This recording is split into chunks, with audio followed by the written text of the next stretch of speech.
He is a friend of mine. He is a friend of mine. He is a friend of mine. Don't have to worry about the clothes you wear. Don't have to fret. Oh no, don't despair. Don't be concerned.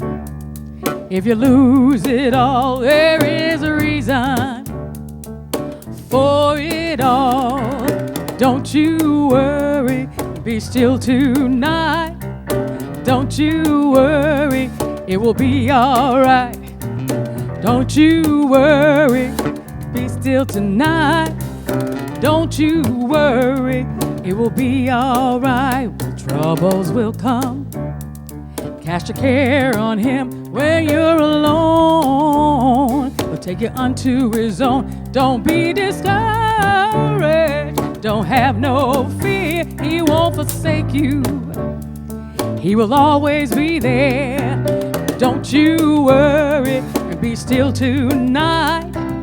Don't you worry, gonna be alright. Don't you worry, the battle he'll fight. Don't you worry, it's gonna be alright. When the going gets tough, don't you give up. You've come too far to let go. God has a plan for you. It doesn't matter what you're going through. Oh. Don't you worry. Don't you worry, it's gonna be alright. Don't you worry, this battle he'll fight. Don't you worry, it's gonna be alright.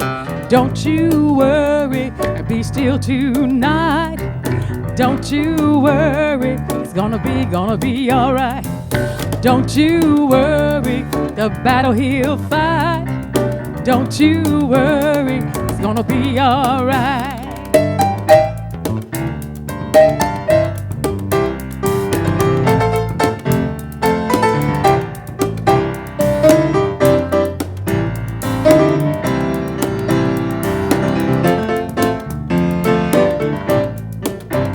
Don't you worry about a thing, 'cause every little thing is gonna be alright.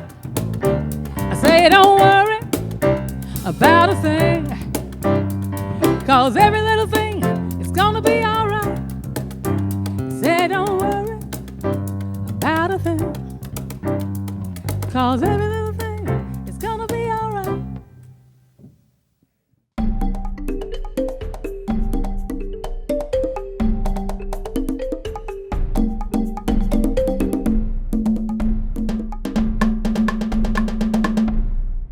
Because every little thing is going to be all right.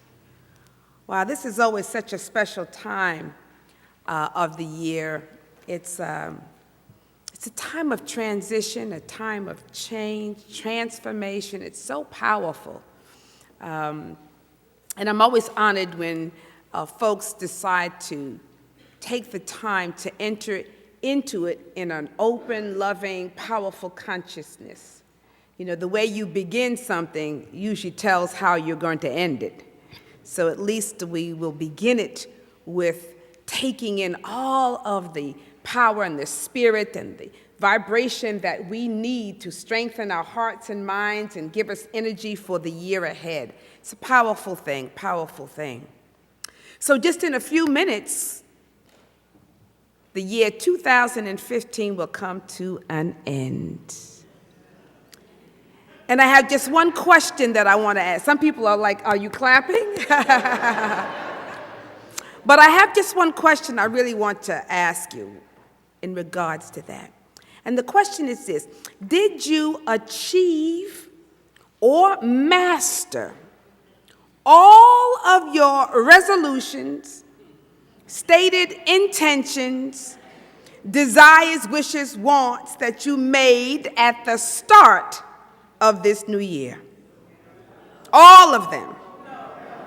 Okay, some people said yes. I was like, okay. And maybe, if not all, did you at least perhaps achieve some of them? Yes. All right. And maybe if you didn't do some of them, maybe at least you were able to honor and achieve at least one of them. One of them, that you put out. And I'm not talking about doing this one thing for a month or two, because I managed to do one of them for at least a month or two. But I'm not talking about that. I'm not talking about being able to take that commitment that you've made and to express it for just a month. I'm talking about doing it to the degree that it has become a major change in your lifestyle, a major change in your life and affairs, that it has now become a permanent part of how you do life, permanently. See, if we're honest with ourselves, we'd have to admit that those types of changes, or maybe perhaps any change for that matter, requires quite a bit of effort on our part, right? And I'm not saying that this effort is impossible for us to achieve, but it really is going to, these changes are not necessarily impossible, but they're going to require a fair amount of deep desire, commitment, consistency, stick-to-itiveness on our part.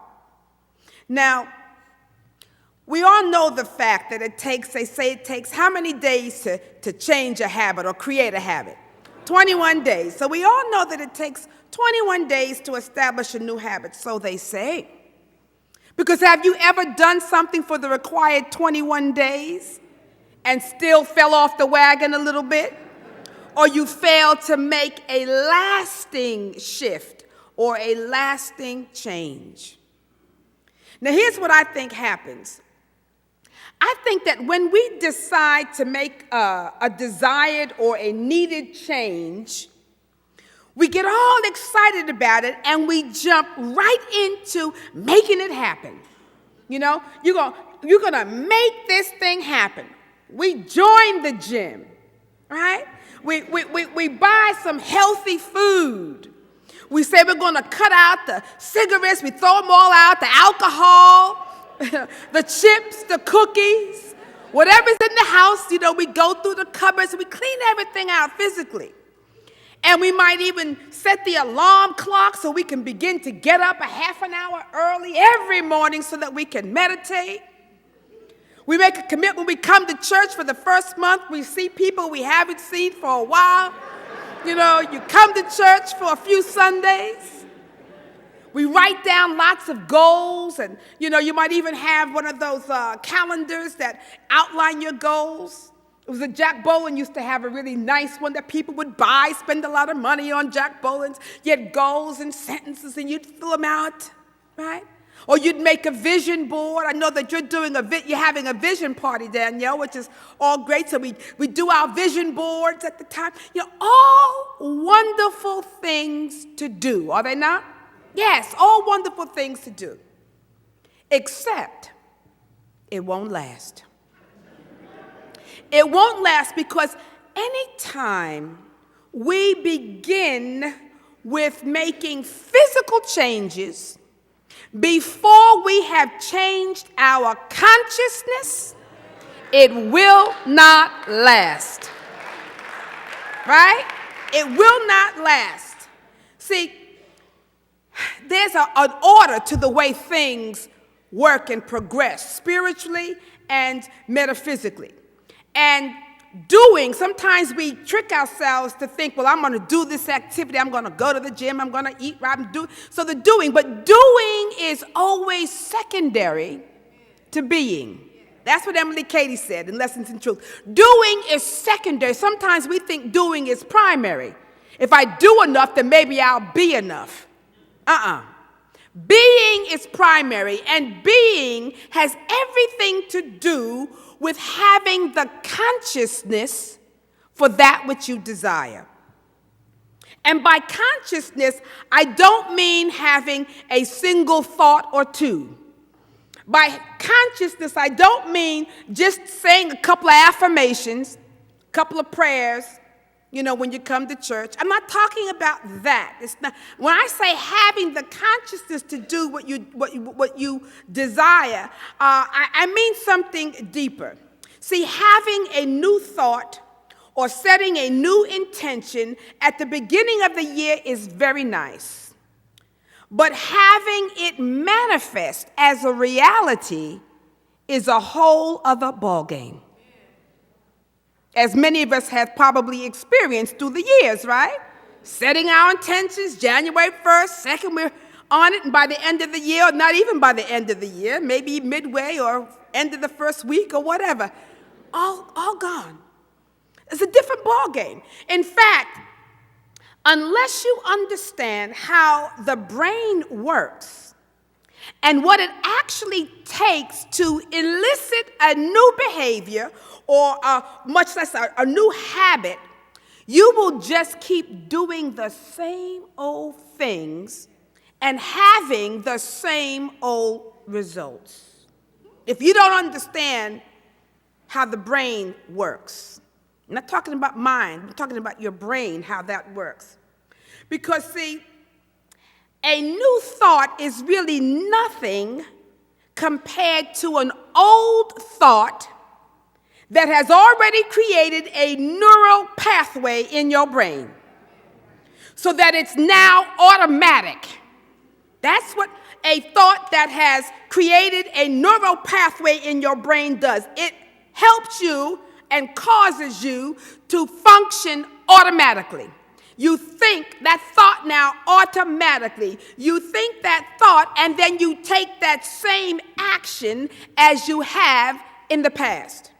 Even when you state you want something new. Even when you write all those resolutions out. The brain is going to function on the thoughts that you have created as neural pathways.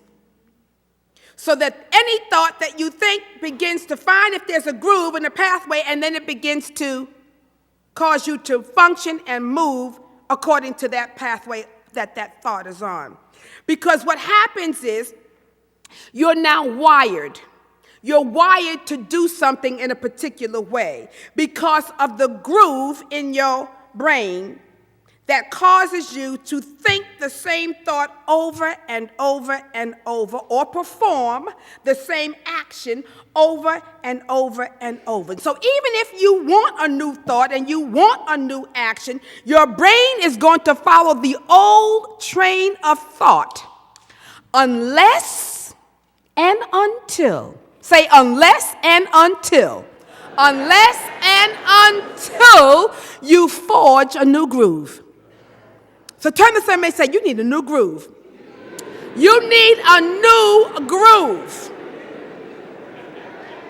A new neural pathway in the brain for that new thought you want to have. A new neural pathway in your brain for that new behavior that you want to have. So that new thought begins to now travel on this new neural pathway that you have grooved into your brain. And to the degree that it is grooved deep enough, it then becomes an automatic response for you. You see, then it's easier to do what you want to do. Henry David Thoreau said, a single footstep will not make a path on the earth.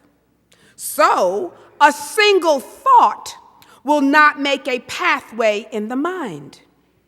To make a deep physical path, we must walk again and again, right? When you're walking on your rug and you've walked on that rug from your bed to the bathroom in the same spot, you gotta what? There's a pathway that you can see, right? So this is what he says. So to make a deep mental path, we must think over and over the kind of thoughts we wish to dominate our lives. So, before you set out to work on your intentions, your resolutions, your desires, and the like, You need to do so by first working with your consciousness, your thoughts, your feelings, your attitudes about what it is that you desire. Because you could very well want something very badly, but you are also holding contrary or opposing thoughts and feelings, right? You could have desires and at the same time also have some doubts that you're holding at the same time. You may have feel deeply committed about something, but also cautious about it at the same time. You may want something and then fear getting it. Have you had that one? You want it, but you're afraid to really get it or want it or have it, you see. We're living in between our desires, intentions, and the manifestation. We're living somewhere in between. And your consciousness is mixed up, not clear. There's no single focus, no groove for what you say you want. You don't have the consciousness for that which you desire. So, before you go running off to the gym,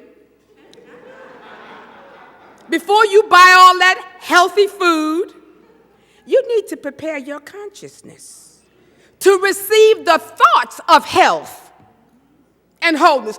You know, you got to have a consciousness of health and wholeness before you go to the gym. Because you can go to the gym for a month or two or whatever, maybe even a year, but if you don't have a consciousness of health, you will do things that will thwart that effort to go to the gym. I go to the gym. I also eat potato chips,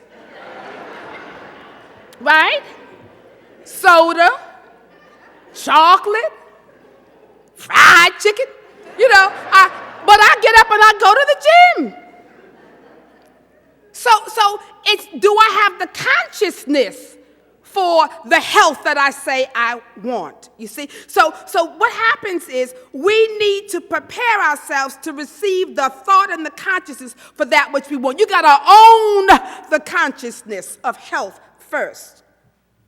And when you own that consciousness, then the outer things will begin to fall into place easily, effortlessly. You see? When I have a consciousness of health and wholeness, it won't be a struggle for me to get up and go to the gym. Because I'll have that groove that will move me towards the behavior of healthy living.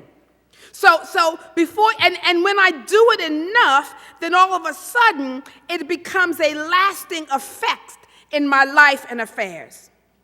Because we have to remember that you have to think these thoughts that you desire over a period of time before they become automatic and before the brain begins to work to achieve or manifest the thought. Because not only will your brain then help that thought to travel along a pathway, it begins to seek out those things that will help to manifest that thought. See? But in order for that to happen, you have to have a longer period of time in which you have engaged and grooved that thought. Napoleon Hill said this. He said, control your mental attitude.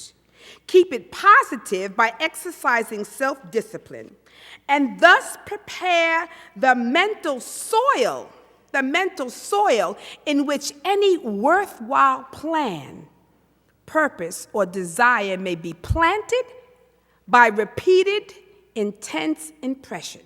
So you're planting, not just letting the thought run through your consciousness. You've got to plant it, and you have to impress the subconscious, the conscious, superconscious, and your brain, right? He says you impress it with the assurance that it will grow and find expression in its material equivalent. That's spiritual law he's talking about. That when you have done that enough and you've planted this seed in consciousness, there is a material equivalent. There will be a corresponding effect when you rightly use and plant the seed. If I plant an apple seed, I'm going to get what? Apples. But the planting and the nurturing, right, of that seed is important. The holding of a thought and consciousness is extremely important. So, my dears, whatever it is that you are desiring for 2016, I say this. I say that you want to first begin to work on establishing the consciousness for it. Work on it, daily, every day. Perhaps for a minimum, let's say of 6 months, because did you all write your letters to God? You did that, right? And so those of you who are a long-time Unity and New Thought people know that we will be sending them back to you in 6 months. But in 6 months, you need to be working on what? Establishing the consciousness. It's not magic. So we write a letter to God and then magically, no. This is spiritual, practical undertaking. It's your consciousness. So work on it for 6 months about whatever it is that you're desiring daily. You might want to write your desires. I'm not talking about all your goals. You can do all that, but write your desires on a card or so maybe so that you can read it several times a day. And I'm not talking about habitual reading, because I've written, an affirmation or a thing, and then maybe by the second month, I'm like, oh, no, I'm just reading it, Oh, God, thank you for the. No. That's habitual. You've gone unconscious. I'm talking about reading it. Well, you have. Reading it, right, with belief, with faith, with feeling, being attentive to it. And when you're reading the same thing over, you have to bring your attention in order to keep it real, because this is what happens. You go unconscious, and then you're not doing it with that energy that helps to dig the groove. You surface. You're up here, I'm just, okay, thank you, okay, God, whatever. And it's surface. You're talking about digging a groove, which means you must have energy and thought and attention and focus, belief, faith, desire, commitment to a thought. I'm not talking to the action yet. The action's going to come. But we're putting first things first, right? We're going to work with that. So when you do that with consciousness, things begin to work differently for you. Grace and ease and effortless energy, automatic. This is why sometimes when I just speak and stuff comes automatically. Wow. Why? Because I've built a consciousness for it. So I don't have to struggle too much on some things. Now, other things, when I don't have the consciousness, I got to do my work. But other things, that grace is coming and pouring because it's grooved in my soul and in my brain and in my being. That belief has to outpicture. So here's the theme that we're going to work with for this year. The theme is no living in between in 2016. No living in between. Why not commit to living full out, all out? No half-stepping, no half-hearted actions, right? No living in the past or living in the future, but being fully present in the now. No living in between in 2016. No living in between your fears and your faith. Because that's where, I got faith, but you got something. No living in between your fears and your faith. No living in between your desires and your doubts. No living in between your words and your actions. No living in between your wants and your wishes. Pick the best and step into it fully. Pick that best and step in it. If you want it, pick it, declare it, and step into it fully with a single eye and a single purpose and a single train of thought. The universe is waiting. It's waiting for you to be true. So I ask as I close, do you have the consciousness for that which you desire? I hope you do, because there is no living in between in 2016. Blessings. Blessings. Namaste and blessings. Blessings. Blessings.